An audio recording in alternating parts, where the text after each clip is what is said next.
देखें, अगर मैं बात करूं, मैं कुछ चीज़ों में अग्री करता हूं, क्योंकि शुरू में मुझे जो इस्लामी की अच्छी बात लग रही थी, मुझे सुहेल समीर का कैरेक्टर सबसे अच्छा लग रहा था।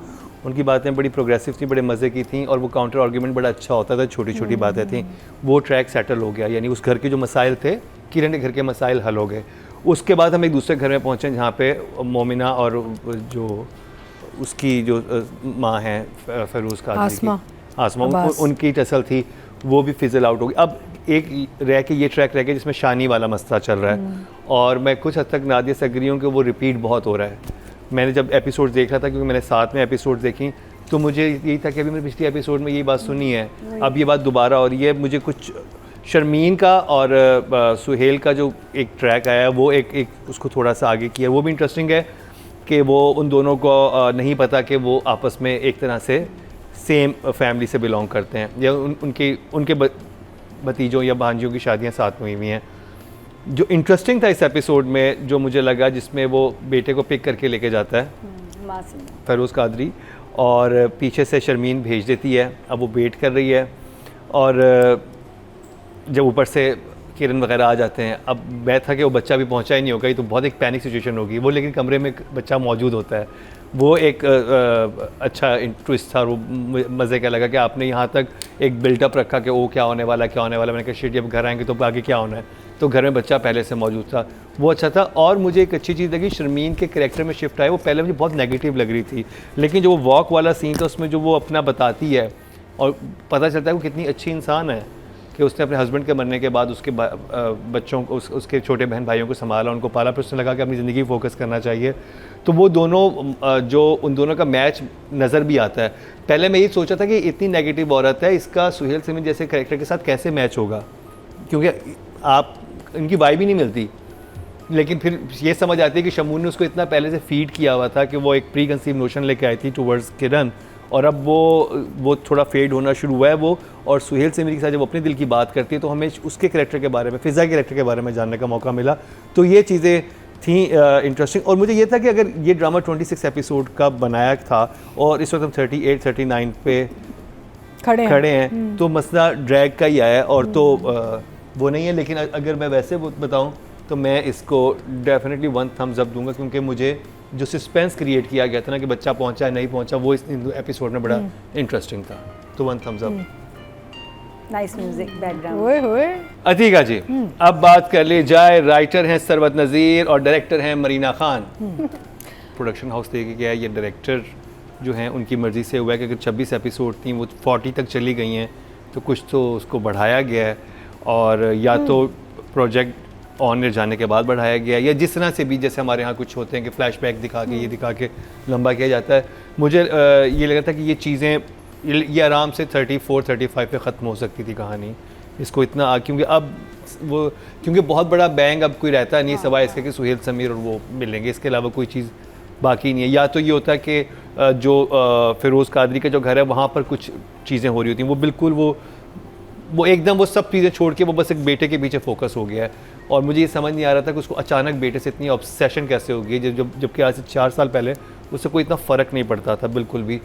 वो चीज़, और राइटिंग में जो डायलॉग्स शुरू में बहुत इंटरेस्टिंग लग रहे थे, अब ऐसे वो डायलॉग कोई नहीं आ रहे कि आपको याद रहे। जैसे होता है ना कि ओ ये क्या डायलॉग बात कर दी, किस तरह की बात होगी, वो मुझे लग रहा था कि वो बस कहानी को वो भी समेट रही हैं राइटर। और डायरेक्शन की जहाँ तक बात है, तो जो बातें आपने कहीं, खैर इनमें से मुझे बहुत सारी बातों का इनमें से इल्म है, लेकिन क्योंकि हम सिर्फ पर्टिकुलर अबाउट दैट एपिसोड बात कर रहे हैं, तो मैं तो उसको देख के बात करूँगा। बिहाइंड द कैमरा जो भी हुआ है, वो हर आई थिंक हर प्रोजेक्ट में ऐसी चीज़ें होती हैं, और हर प्रोजेक्ट में ही कोई ना कोई एक्टर है, क्योंकि इतने सब लोग क्रिएटिव लोग हैं, और क्रिएटिव लोग जो होते हैं वो स्ट्रॉन्ग हेडेड भी होते हैं, उनकी अपनी चीज़ें भी होती हैं, अपने मूड स्विंग्स भी होते हैं, और आप इतने डिफरेंट लोगों के साथ के प्रोजेक्ट खराब हो बड़े कम में होता है, सही बात बताऊं, बहुत लेकिन कोई ना कोई इतना नहीं होता, एक अंडा होता है जो गंदा होता है, वो उससे काम निकलवा लिया जाता है, उनसे करवाया जाता है, वो कर ही लेते हैं। लेकिन ऐसे हर एक प्रोजेक्ट में नहीं होता। बड़े दिल से काम करते हैं एक्टर, ज़्यादातर बहुत दिल से और कमिटमेंट से काम करते हैं। कुछ अनप्रोफेशनल होते हैं जिनको नहीं होना चाहिए। तो जी बाकी मैं अगर नंबर्स की बात करूं तो सरवत नज़ीर साहिबा के लिए 6.5 और डायरेक्शन के लिए 0.5 बिकॉज अगर डायरेक्टर चाहते तो इसको और ज़्यादा शार्प एडिट हो जाता और कुछ चीज़ें जो रिपीट हो रही हैं निकाला जा सकता था। तो ये मेरे नंबर्स हैं और ऑडियंस की तरफ चलते हैं। तो ऑडियंस ने टोटल वोट जो कास्ट किए हैं राइटिंग और डायरेक्शन कैटेगरी में राइटर के लिए किए हैं 20,200 और दस्तक से सबद नदी साहबा के हिस्से में हैं 2,468, 12% बनते हैं 1.2 इनको मिले हैं। और अगर बात की जाए डायरेक्शन की तो टोटल वोट कास्ट में 20,700 और दस्तक से मीना खान के हिस्से में 2,128, 10% बनते हैं। और 3-4 दफ़ा उनमें स्पेसिफिक लिखा है खातून। इट्स इंटरेस्टिंग, अच्छा ट्रैक है, मज़े का है। Let's see where it goes. अभी तो उनको एक बहुत बड़ा शौक लगेगा। I give them both 7। और 2-3 चीज़ें जो डायरेक्शन मुझे याद आई मेरे क्योंकि मेरा देखें मेरे से भी गलती कोताही हो सकती है, फर्स्ट टाइम रिव्यू कर रहा हूँ कि मुझे वो बड़ा इंटरेस्टिंग लगा जो एक सीन आता है जिसमें ओहो हो एक चीज़ तो रह गई। क्या वो तो दीका जी को देख के मुझे याद आया। क्या मैं तुम्हें अच्छा जी जल्दी से रेडी हो जाए थोड़ा सा। मुझे देख के हाँ शेर का आपने जो मेरे श्रीलंका जाने के बाद जो पूरे ही सोशल मीडिया को आपने वो तबाही मचाई हुई थी जो हेरी चेस्ट चल रहा था। अच्छा अब वो हुआ ये कि मैं तो अच्छा मैं वहाँ हूँ और अच्छा जब हमने रिव्यू किया इस चीज़ को तो 2-3 बातें करने वाली बड़ी इंटरेस्टिंग इस पे और बड़े मज़े की डिबेट स्टार्ट हो सकती है इस पर। हमसे रब्ता किया, एक शीबा होती हैं वो भी अपना एक रिव्यू करती हैं, उन्होंने मुझे मैसेज भेजा, एक स्टोरी भी लगाई और उसमें वो दोनों बड़ी इंटरेस्टिंग बात कर रही थी कि अगर यही बात जैसे कि अली रज़ा के बारे में अतीका जी ने कहा कि वो उसने इतने बटन खोले हुए थे तो अब वो वैक्सी कर लेता अपनी चेस्ट को। इस पे डिबेट कहते हैं अगर वहाँ पे सैफ़ी हसन और मुकर्रम बैठे हुए थे अगर वो ये बात किसी लड़की के बारे में करते हैं कि इसने ऐसे कपड़े क्यों पहने थे, अगर ऐसे ही कर लेती है कोई भी उसको ऑब्जेक्टिफाई करना किसी को तो ये बहुत बड़ी वेरी बिग नोट से बहुत बड़ा तमाशा खड़ा होता। तो मेरा जब इस पे कम तमाशा खड़ा हुआ है। हाँ खड़ा तो हुआ लेकिन ख़वातीन के बारे में कहने के मामले में तो फिर मेरा उनको सिर्फ ये था कि मेरा इस पे पॉइंट ऑफ व्यू था कि मुझे क्यों इतना ऑर्डर लगा। हमारी बड़ी मेल डोमिनेटिंग सोसाइटी है, हमारे यहाँ ख़वातीन को वैसे ही बहुत ज़्यादा एक लड़की रात को लेट आ रही होगी तो उससे पता नहीं क्या क्या कहा जाता है कि कहाँ क्या करके आ गई है। एक लड़की मीडिया में काम कर रही है तो उसके साथ ऐसे नाम अटैच कर दिए जाते हैं चाहे वो कितनी ही एक रिस्पेक्टेबल फैमिली से आई हुई हो, जितनी बड़ी लिखी हो, वो सब चीज़ें छोड़ दी जाती हैं। उसके साथ एक स्टिग्मा अटैच हो जाता है, ओ ये तो TV पे आती है, ओ या तो इसे कमर्शियल करनी है, फिल्म कर ली है। तो ये हमारी बहुत ही एक इस तरह की सोसाइटी है जहाँ पे हमेशा ख़वातीन का बहुत इस्तेहसाल किया जाता है और हर मोड़ पे हमें ड्रामों के अंदर राइटिंग में भी नज़र आता है, हमें वैसे अपने इर्द गिर्द भी नज़र आता है। हम जब लोगों के पॉडकास्ट सुनते हैं उसमें पता चलता है कि औरत की कितनी तस्दील की जाती है।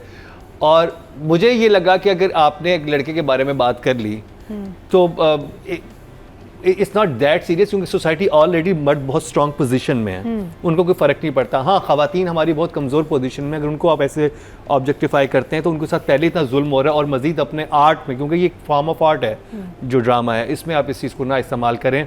हाँ अगर हमारे यहाँ बड़ी कोई इक्वल सोसाइटी चल रही होती है, जैसे वेस्ट में बहुत सारे कंट्री जब बहुत इक्वल हैं, उसमें इस बात पे ज़्यादा इशू बनना चाहिए था। ये मेरी अपनी पर्सनल थॉट है, हो सकता है मैं गलत भी हूँ, लेकिन क्योंकि आपने ये जिक्र कर दिया था तो अब जहाँ वो जिस सीन में वो आता था ना Ali Raza, Ali you are brilliant actor and I hope आप आगे बड़े ज़बरदस्त जाएंगे। तो अब हो क्या रहा था, अब अपने वालिद के साथ आए हुए हैं जहाँ से फ़िरोज़ कादरी निकले हैं, वो कह रहे हैं ये क्यों यहाँ पे आया है और ये किस तरह से है, और वो एक बटन खोला है तो मेरी नज़र फ़ौरन वहाँ पे गई। ये हो गया ना मसला, ये मसला हो गया। इससे पहले जहन में नहीं था, तीका जी ने जहन में डाल दिया। लेकिन आगे अच्छा अब मैंने देखा ये ओके अब वो उसके बाद ना वो आता है और अपने घर पहुंचता है, उन्हीं कपड़ों में है। अब वो सुहाई मिलती है, अब वही बटन खुल रहा है and chest is vexed. What ये बाद में शूट हुआ है, अब पता नहीं, सुने अच्छा फिर उसके बाद कोइंसिडेंस नहीं, अब वो कंटिन्यूटी जब आ गया ना, अब कंटिन्यूटी जब मैंने मूंछों दाढ़ी बाल में देखा है, चेस्ट हेयर में मैंने कभी कंटिन्यूटी कभी नहीं देखा। तो ये एक नई चीज मैंने विटनेस की। फिर उसके बाद वो ब्लैक कपड़ों में होता है और वो अपनी वालदा को ही जाके बात बताता है, तो वहाँ पे वो वो बिल्कुल क्लीन होता है। उसके बाद हाँ, फिर उसके बाद जब बच्चे को किस करने आता है तो फिर बाल, अब इतना ऑब्वियस आना कि वो जब आप देख रहे हो एक एक्टर को यूं इस कमरे से निकल रहा है तो बाल है, इस कमरे से निकल रहा है तो बाल नहीं है। तो ठीक है जी, आपने ना ये बात करके नया ट्रेंड शुरू कर दिया। नया ट्रेंड तो शुरू आपने किया, अब तो कंटिन्यूटी मसला बन गया है Oh जो my मैंने God. पहले कभी विटनेस नहीं। Actually, yeah, we've never noticed this हाँ। before, है ना? हम हमेशा हेयर स्टाइल देखते थे लोगों के। We don't looking